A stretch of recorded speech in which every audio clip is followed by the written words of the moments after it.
Welcome back to Luis Explains Something in Time Record, and today we're going to talk about the phonetic chart. So the phonetic chart is divided in two parts. Well, in two parts in general. The first part, which is from the middle upwards, is the vocals, and from the middle downwards is the consonants. Within the divisions, there's two more divides, which is like the monophthongs, which are vocals with one sound, and diphthongs, which are vocals with two sounds. Now we'll go over each of the monophthongs. First there's E, then there's E, then there's U, then there's U, then there's E, then there's A, then there's then there's O, then there's O, then there's then there's then there's A. So as you may have noticed, like the colon next to the sound symbol usually represents that it's a longer version of another sound. For example, this is a longer version of this, which is E and E.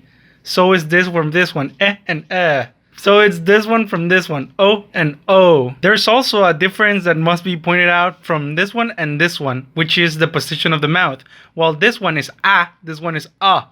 Both are semi-similar, with the exception that this one is more open horizontally, while this one is more open vertically. So, for example, it would be horizontal A, which is this one, to vertical A, which is again this one. And this one stands out from the rest of them because this one is the most used in the English language, which would be the symbol schwa. Says it right there. You're not gonna let me lie. Now we move on to the diphthongs. As I said before, this is a combination of two sounds. So first is ia, then there's ua, then there's ea, then there's a, then there's oi, then there's I, then there's au, and then there's ow. Pretty self-explanatory. The only difference between them is which one is at the end or at the beginning. Again, it's just a different combination of them. There's also a third category, which is triphthongs. I'm pretty sure it's called, where it's three sounds, but we didn't get to see that. If you want to know more about that, you can Google it on your own. Now we move on to consonants. Now I think it's very important to make the comparison from consonants to vocals.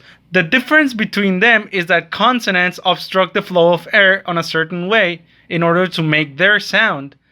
Which is like completely different from the vocals, which are completely unobstructed for the most part. There's two types of consonants, which are voiced and unvoiced.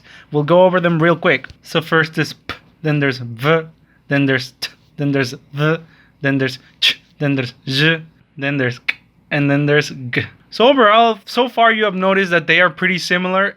Usually the ones next to each other, that's because, I don't know if you've noticed, but the position of your mouth organs are exactly the same for both of them.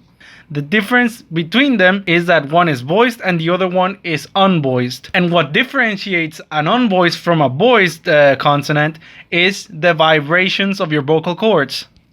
Just to clarify, it's p and it's b. Difference?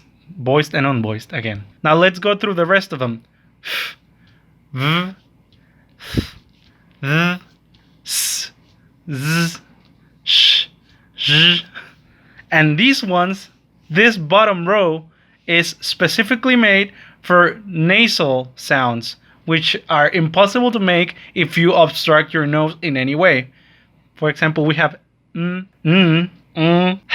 la, ra, wa, and ya. And those are pretty much all of the sounds that we can make according to the phonetic chart made by Adrian Underhill. Bye bye.